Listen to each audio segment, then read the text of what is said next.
Assalamualaikum warahmatullahi wabarakatuh. Selamat siang kembali pada pertemuan ke-12 yaitu tentang mengelola emosi di dalam sebuah manajemen konflik. Saya akan share materi terlebih dahulu, teman-teman.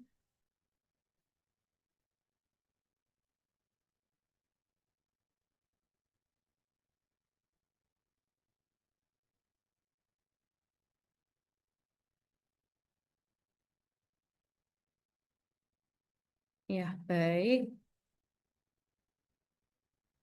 Baik, kita berbicara tentang manajemen emosi di dalam sebuah konflik gitu ya. Kalau kemarin kita sudah belajar beberapa jenis-jenis konflik, ada konflik interpersonal, intrapersonal, antar budaya, intern, dan lain sebagainya.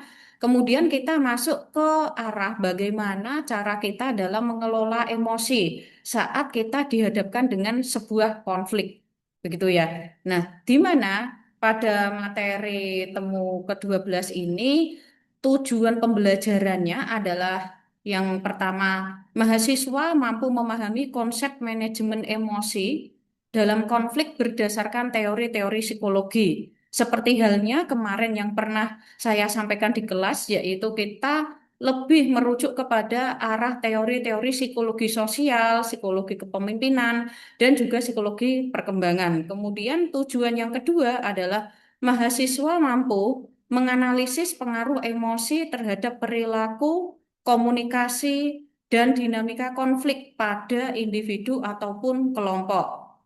Yang ketiga, mahasiswa mampu menerapkan strategi regulasi emosi berbasis psikologi untuk mengelola konflik secara adaptif dan konstruktif.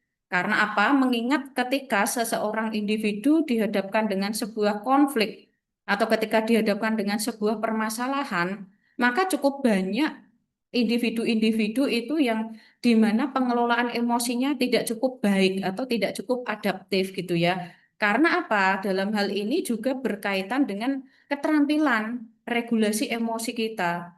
Yang dalam hal ini keterampilan regulasi emosi di setiap individu itu pastinya berbeda-beda, tidaklah sama. Nah, harapannya ketika teman-teman sudah belajar terkait pengelolaan emosi di dalam sebuah konflik, itu teman-teman bukan hanya mampu memahami konseptual secara teorinya saja. Akan tetapi teman-teman juga ketika suatu saat gitu ya dihadapkan dengan sebuah konflik, baik itu saat sekarang teman-teman sudah atau masih berstatus sebagai mahasiswa, ataupun kelak saat teman-teman sudah bekerja. Nah, pasti karena apa? Kita itu yang namanya manusia hidup tidak terlepas dari yang namanya sebuah konflik. Dan kita tidak bisa lari gitu ya dari yang namanya permasalahan. Nah, harapannya teman-teman juga bisa mengimplementasikan atau mempraktikkan dari teori-teori yang sudah pernah teman-teman pelajari selama di kelas hingga praktiknya termasuk penerapan strategi regulasi emosi. Nah, di sini kalau kita berbicara terkait emosi dan stres gitu ya, mungkin dari teman-teman adakah yang tahu apa sih atau pentingnya apa sih dalam pengelolaan emosi saat kita itu dihadapkan dengan sebuah konflik? Adakah yang tahu mungkin teman-teman? Izin menjawab, Bu. Iya, silahkan Mbak Caca. Tadi pertanyaannya berarti mengenai konflik itu apa atau pentingnya mengelola emosi ya, Bu? Pentingnya mengelola emosi di dalam sebuah konflik itu apa? Begitu, Mbak Caca dan Oh ya, teman-teman. baik. Kalau menurut saya pentingnya menjaga apa namanya mengelola emosi sendiri itu pastinya yang pertama membuat pikiran kita tuh lebih jernih ya, Bu. Jadi apa namanya mengurangi emosi itu sendiri gitu. Karena kalau kita tahu kalau misalnya kita emosinya lagi menggebu-gebu itu kan justru malah membuat konflik itu semakin besar gitu. Nah, yang pastinya pertama lebih bisa mengelola emosi kita sendiri biar konfliknya itu nggak semakin besar. Lalu yang kedua, supaya komunikasinya itu mungkin bisa lebih baik ya Bu, karena kalau misalnya kita lagi emosi itu kan kadang kita ngasih taunya mungkin bahasanya apa namanya menyakiti dari pihak. pihak lain, dan kadang kita juga belum bisa mendengarkan nih maksud pihak tersebut tuh apa karena kita masih tersulut emosi gitu. Jadi makanya kita penting banget untuk mengelola emosi agar tadi yang pertama supaya konfliknya tidak semakin besar, dan yang kedua menurut saya supaya komunikasinya tuh lebih enak gitu. Terima Oke, kasih Bu. iya baik. Terima kasih sekali Mbak Caca. Baik, berarti penting sekali ya teman-teman sekalian ya pengelolaan emosi itu saat kita dihadapkan dengan sebuah konflik. Karena memang konflik itu kan beraneka ragam ya dan banyak gitu ya. Dan kalau tadi menurut Mbak Caca adalah kalau kita tidak pinter atau tidak bisa dalam mengelola emosi secara lebih adaptif, secara lebih konstruktif, maka nantinya justru masalah itu akan semakin lebar, akan semakin besar begitu ya Mbak Caca ya. Mungkin ini dari teman-teman sekalian, adakah yang sudah pernah berkonflik atau mengalami sebuah konflik? Adakah yang pernah mengalami konflik, teman-teman, konflik dengan temannya, konflik mungkin dengan dosen Pernah Bu, misalnya? pernah Bu. Oke, pernah. Eh, Pernah dengan siapa Mas Dwi? Sama teman saya berantem. Wah, ini berantem ya. Itu termasuk konflik interpersonal itu ya, saya rasa ya Mas Dwi ya. Iya. Baik, ya terima kasih Mas Dwi dan teman-teman sekalian. Saya lanjutkan, iya. Jadi di sini emosi yang tidak terkendali, di mana disertai dengan rasa amarah yang meluap-luap, kemudian diiringi dengan hati yang panas gitu ya, sulit mengendalikan kata-kata, tindakan, atau bahkan cenderung bertindak impulsif. Semua hal itu sebetulnya tidaklah berguna. Karena apa dapat semakin memperburuk konflik dan justru malah akan semakin memperpanjang masalah. Nah, kemudian di sini ada beberapa cara dalam mengelola emosi dan stres dalam konteks pengelolaan konflik. Yang pertama adalah kita perlu tahu terlebih dahulu dan kita perlu mengenali emosi yang sedang kita rasakan saat ini itu apa sih gitu ya. Jadi emosi itu kan ada dua ya, emosi positif, emosi negatif gitu ya teman-teman. Nah, di sini yang namanya saat kita sedang dihadapkan dengan sebuah permasalahan tentu gitu ya yang kita alami adalah emosi yang negatif, entah itu kita merasakan sedih, kita merasakan kecewa, kita merasakan marah gitu ya, jengkel dan lain sebagainya. Nah, dalam hal ini itu sangat penting bagi kita saat kita dihadapkan dengan konflik tersebut, kita harus tahu terlebih dahulu gitu ya. Emosi apa sih yang saya rasakan? Oh, saya sedang mengalami marah nih. Marah kepada siapa? Penyebabnya apa? Kenapa kok saya marah ke teman saya? Kalau tadi merujuk pada contoh Mas Dwi gitu ya sampai berantem. Kita tanyakan terlebih dahulu kepada diri sendiri. Emosi saya ini saat ini apa sih? Oh, saya marah, Bu. Nah, marah. Kenapa kok saya marah gitu ya? Karena saya tersinggung dengan kata-kata yang disampaikan oleh teman saya, misalkan. Pemicunya apa? Banyak faktor karena dia sering membuli saya, misalkan gitu ya. Jadi, saat kita mengelola emosi, kita itu juga perlu mengenali terlebih dahulu gitu ya, jenis emosi apa yang kita rasakan. Kemudian yang kedua, dengan cara mampu mengendalikan sebuah respon. Nah, mengendalikan sebuah respon, kita juga perlu menghindari beberapa hal saat kita bereaksi, saat kita merespon seseorang gitu ya, saat kita sedang dihadapkan dengan masalah tersebut. Dengan cara hindari apa aja? Hindari yang pertama, membalas saat emosi kita sedang memuncak gitu ya. Jadi saat emosi kita sedang di ujung tanduk gitu ya, kita kan pasti yang paling tahu ya karena saat seseorang itu sedang mengalami amarah yang sangat apa ya sangat muncak itu kan biasanya juga diiringi oleh kondisi-kondisi fisiologis yang mendukung seperti mungkin tekanan aliran darah naik, kemudian jantung juga berdegup kencang dan juga ciri-ciri yang lainnya. Nah, kemudian yang kedua, mengirim pesan ketika marah. Biasanya apa? Hal yang dilakukan saat seseorang sulit mengendalikan emosi adalah ketika dia marah nih. Dia langsung nyepam pesan-pesan sampah misalkan. Dia nyepam pesan-pesan yang tidak pantas gitu ya. Nah, atau dia itu sengaja misalkan membuat sebuah status atau memposting sesuatu yang tujuannya adalah untuk menyindir. atau untuk melakukan tindakan sarkasme kepada pihak yang dianggap berkonflik dengan dirinya. Mungkin di sini kita sering ya teman-teman yang melihat ya, oh dia ini sedang bikin status ini nih, pasti dia sedang marah nih dengan pacarnya misalkan, atau oh dia kok bikin status ini ditujukan untuk siapa ya? Itu sering ya teman-teman ya kita jumpai ya. Saya sendiri juga sering melihat ketika ada teman saya nih, salah seorang teman yang dia biasanya tidak pernah berperilaku seperti itu, akan tetapi tiba-tiba dia berperilaku demikian. Oh, karena ternyata dia sedang marah. Dia sengaja bikin story seperti itu adalah ya untuk meluapkan emosinya. Nah, tapi cara meluapkan emosinya inilah itu bisa dibilang kurang tepat gitu ya, teman-teman. Kemudian kita juga perlu menghindari mengambil keputusan secara impulsif disertai dengan tindakan-tindakan yang impulsif. Contohnya gitu ya, misalkan nih saat Anda merasa marah tadi ya, kalau Mas Dwi tuh marah dengan temennya. Udahlah saya karena udah naik pitam nih Bu, ya saya langsung nonjok temen saya. Nah ini juga keputusan yang impulsif, keputusan dan tindakan yang salah. Nah, terus caranya bagaimana Bu? Untuk mengendalikan respon kita, reaksi kita saat kita sedang mengalami emosi yang memuncak tadi. Yang pertama kita bisa melakukan dengan diam sejenak. Diam sejenak itu tujuannya adalah untuk mengendalikan agar emosi kita sedikit mereda atau sedikit menurun gitu ya.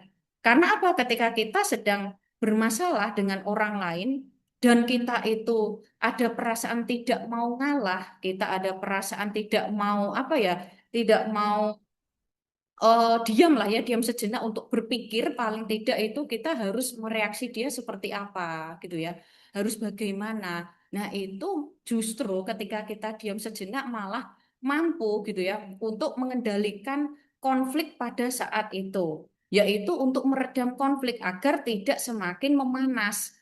Kita sering melihat teman-teman kalau misalkan saya boleh ambil contoh ya, ketika seseorang yang bertengkar di jalan raya. Nah, ini saya juga pernah ya melihat secara langsung ataupun secara di medsos lah ya. Itu kan cukup banyak mereka yang karena kesenggolan atau mungkin karena tidak sengaja, mungkin salah satu pihak tersinggung gitu ya, tidak mau disalib lah dan lain sebagainya gitu ya, multifaktor ya. Kalau kondisi di jalan itu, nah sehingga menyebabkanlah terjadinya sebuah pertengkaran antara kedua belah pihak ini yang pada saat itu karena kedua belah pihak ini sama-sama tidak bisa mengkontrol emosinya dengan baik, maka berujunglah pertikaian. Nah, kalau sudah mereka berantem, adu ini ya bukan hanya sekedar adu mulut, tapi sudah adu fisik gitu ya. Mereka bertengkar beneran. Nah, pada akhirnya nanti yang rugi siapa? Yang rugi kan juga diri sendiri dan tentu orang tersebut.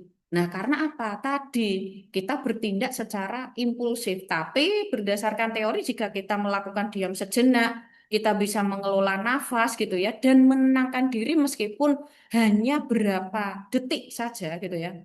Itu terbukti untuk mampu menurunkan emosi pada saat itu, terutama emosi amarah. Nah, kemudian yang ketiga regulasi emosi tadi berkaitan dengan bagaimana pengelolaan respon gitu ya, yaitu kita bisa menggunakan salah satu jenis teknik pengelolaan emosi yaitu teknik deep breathing, yaitu dengan cara kita menarik nafas selama 4 detik, kemudian kita tahan nafas selama 2 detik, dan kita hembuskan nafas selama 4 detik. Nah, kita perlu melakukan siklus ini secara berulang gitu ya, paling tidak selama 5 hingga 10 menit agar tubuh kita itu juga terasa lebih rileks, agar tubuh kita terasa lebih tenang gitu ya.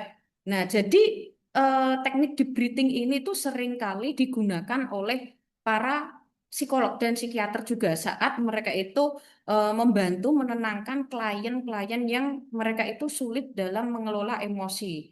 Meskipun teknik deep breathing ini bukanlah satu-satunya teknik untuk membantu gitu ya mengelola emosi, tapi juga masih ada teknik yang lain-lain, termasuk para hipnoterapis itu juga sering kali gitu ya menggunakan salah satu teknik deep breathing ini untuk meredam, menurunkan emosi, kemudian menurunkan rasa amarah dan menurunkan tingkat stres. Dan ternyata dengan kita melakukan self talk positif atau kita melakukan afirmasi positif pada diri sendiri, itu juga berdasarkan riset terbukti sekali, teman-teman. Apa yang namanya pola pikir, mindset kita gitu ya. Jika kita mensugesti pikiran kita dengan berbagai hal-hal yang positif, maka tentu saja kita pun juga akan mengalami emosi yang positif pula. Meskipun pada saat itu kita sedang dihadapkan dengan sebuah konflik. Contoh gitu ya, misalkan tadi Anda terlibat dengan situasi pertengkaran di jalan raya dengan orang lain, dengan orang yang tidak dikenal gitu ya. Nah, kemudian di sini kita bisa melakukan afirmasi positif tadi terlebih dahulu, yaitu apa? Kita berbicara kepada diri sendiri bahwa oke, saya harus tenang, saya harus bisa mengendalikan diri saya sendiri. Dan saya juga perlu mendengarkan alasan di balik kejadian ini terjadi itu karena apa. Nah, kita juga perlu menjadi pendengar yang baik untuk orang lain gitu ya. Bukanlah kita hanya mau didengar saja, tapi kita juga harus mau dan bersedia menjadi pendengar yang baik termasuk bagi orang yang berkonflik dengan kita. Meskipun ya dalam hal ini tuh memang cukup sulit untuk diterapkan teman-teman. Akan tetapi memang kalau berdasarkan teorinya sih harus begitu gitu ya. Karena saya rasa teman-teman yang sudah semester akhir ini juga cukup paham betul ya terkait keterampilan regulasi emosi diiringi dengan dampak positif dan negatifnya. Termasuk dampak positif saat kita afirmasi positif itu seperti apa dan begitu pula saat kita selalu berpikir-pikir hal-hal yang buruk, kita overthinking berlebihan, nah itu semuanya juga tentu akan berdampak pada perilaku maupun emosi yang negatif pula. Kemudian mengembangkan empati. Nah, empati ini apa sih, teman-teman? Menurut pemahaman teman-teman, empati apa, Mbak Caca? Sama sih Bu, menurut saya gimana sih kemampuan kita untuk memahami perasaan seseorang atau orang lain gitu. Oke, nah mengapa sih kok penting ya kita itu harus memiliki empati gitu ya, atau mengembangkan empati karena ternyata dalam hal ini empati itu juga menjadi salah satu faktor atau variabel yang cukup krusial yang berperan dalam meminimalisir terjadinya sebuah konflik.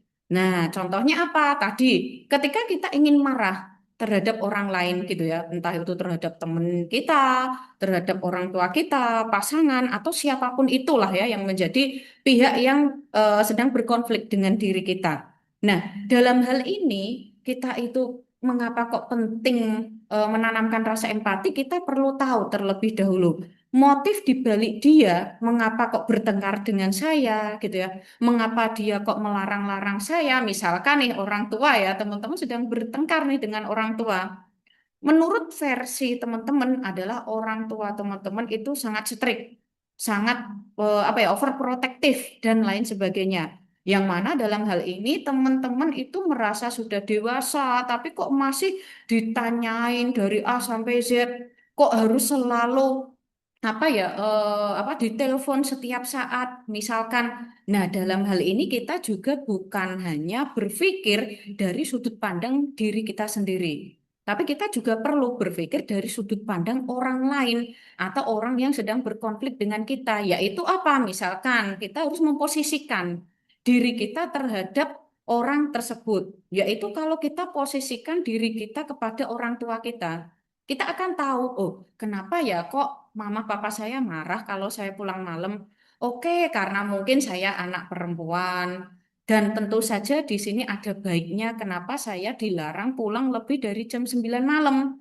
Kenapa orang tua saya marah ketika saya pulang jam 10 malam? Karena yang pertama orang tua saya khawatir terhadap diri anaknya tentu saja. Yang kedua, orang tua juga tentu menginginkan semua hal-hal yang baik gitu ya kepada anaknya. Karena apa? Bagi sebagian persepsi orang, terutama persepsi sosial orang yang tinggal di pedesaan itu ya teman-teman.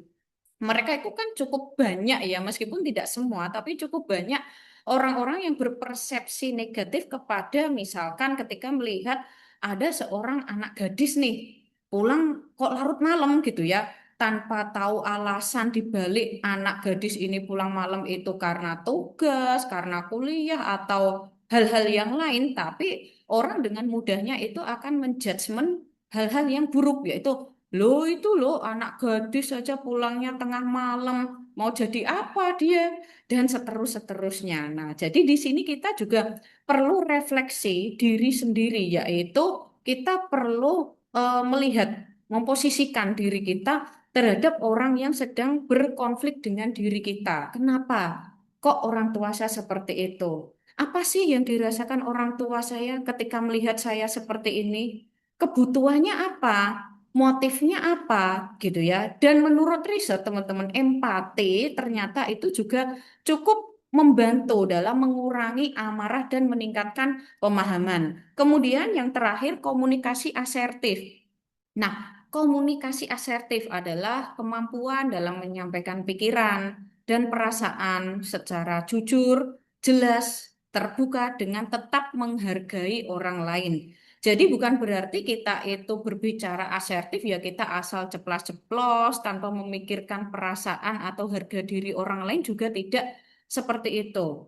Nah, pentingnya di sini komunikasi asertif saat kita sedang bermasalah dengan orang lain, kita bisa menerapkan rumus I-message, yaitu kita menyertakan gitu ya, emosi yang kita alami pada saat itu apa. Kemudian kita perlu menyertakan alasan kita mengalami emosi positif atau negatif itu karena apa. Jadi bukan hanya ketika kita sedang marah nih, contoh Anda marah dengan pacarnya gitu ya. Kemudian Anda hanya membalas misalkan kok di WA segala macam panjang lebar kok teman-teman hanya ya tidak. Nah, biasanya kalau berdasarkan seperti ini tuh rata-rata mbak-mbak ya, cewek-cewek yang lebih ke arah situ gitu ya. Yang cowoknya itu ngomong panjang lebar, tapi karena si cewek ini sedang marah, dia hanya jawab sangat singkat, tidak jelas. Nah, itu termasuk tidak asertif dan tidak mampu untuk menyelesaikan sebuah permasalahan, yaitu permasalahan antar individu, antar kelompok itu bisa terselesaikan dengan baik jika diiringi dengan komunikasi yang asertif. Contoh, saya merasa kecewa ketika pesan saya tidak dibalas. Karena apa? Kita harus menyertakan alasan kita kecewa karena pesan saya tidak dibalas itu karena ya saya membutuhkan kepastian. Bukanlah kita hanya menjawab seperti ini, kamu selalu tidak peduli. Kamu tidak ada pengertiannya sama aku. Nah, di sini jadi itu sudah tidak termasuk komunikasi efektif dan asertif lagi, teman-teman. Karena apa? Tidak semua individu itu bisa menerawang ya. Jadi kita itu harus bisa menyampaikan secara lugas, secara terbuka terkait hal-hal yang sedang kita alami, termasuk perasaan kita, pikiran kita, dan hal-hal yang lainnya. Nah, kemudian langkah penyelesaian konflik yang sehat, kita bisa memulai dengan identifikasi masalah terlebih dahulu. Kemudian kita kelola emosi terlebih dahulu dengan beberapa tips tadi gitu ya, dengan beberapa cara. Dan kita juga harus bisa menjadi pendengar yang baik. Sekali lagi tadi kita bukan hanya harus mau didengar, tapi kita juga bisa menjadi pendengar yang baik pula untuk siapapun itu. Jadi kita juga perlu mendengar alasan-alasan atau apa ya, motif dari pihak tersebut itu kenapa kok dia marah dengan kita? Kenapa kok dia kecewa dengan saya? Begitu ya. Nah, kemudian kita perlu mengkomunikasikan kebutuhan apapun itu secara asertif.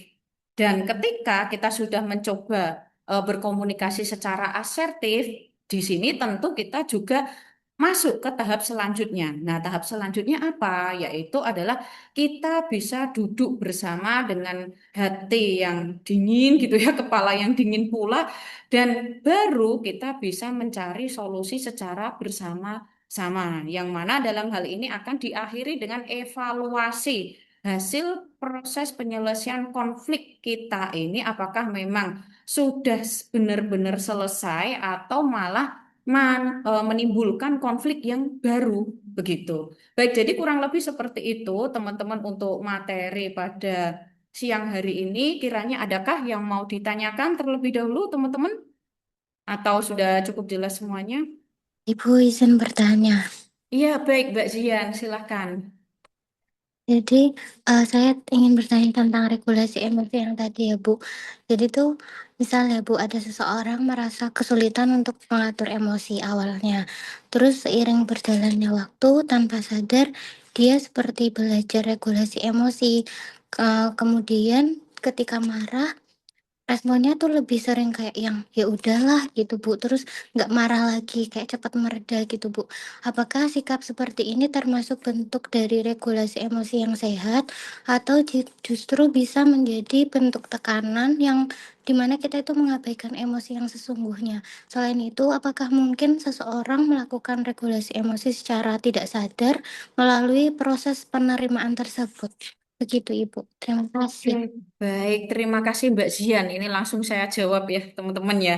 Iya, pertanyaan yang cukup bagus ini. Iya, jadi ketika kita sedang dihadapkan dengan sebuah konflik, kemudian regulasi emosi kita adalah lebih memilih untuk ya udahlah gitu ya. Bisa dibilang lebih memilih untuk ngalah gitu ya. Ngalah, tapi ya ini beneran dia merasakan hal seperti itu atau malah dia mengalami tekanan, begitu ya Mbak Zian. Jadi sebetulnya kalau keterampilan regulasi emosi yang baik adalah ya kita bisa mengelola emosi kita dengan baik, bukan berarti kita memendam emosi kita, gitu ya. Kalau tadi yang disampaikan oleh Mbak Zian itu lebih mengarah ke dia lebih memilih memendam emosinya, entah itu dia merasa jengkel, merasa kecewa, merasa takut, gitu ya.